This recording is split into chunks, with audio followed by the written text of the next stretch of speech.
कोंड्याचे पापड, गव्हाची कुरडई करताना जेव्हा गहू भिजवले जातात, चीक एका बाजूला आणि गव्हाचा जो भुसा निघतो त्याला आम्ही कोंडा म्हणतो. आमच्या नगर जिल्ह्यात त्याला कोंडा म्हणतात. तर ते मीठ, मिरची, लसूण, जिरं टाकून ते पुन्हा शिजवून घेतात. कोणी त्याच्यात ज्वारीचं पीठ टाकतं, कोणी त्याच्यात तांदळाचं पीठ टाकतं. खायला खूप खुसखुशीत असते ही भुसवडी. आम्ही त्याला कोंड्याची पापडी म्हणतो.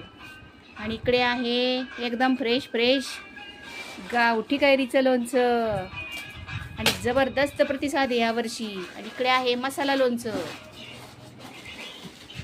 ज्यांना कुणाला आमचे वाळवणी पदार्थ, चटण्या, प्रेमिक्स, लोणची हवे असतील तर स्क्रीनवर दिलेल्या नंबरवर व्हॉट्सअप मॅसेज करा. गावठी कैरीचं सुकं लोणचं घरच्या मसाल्यातून बनवलेलं आहे.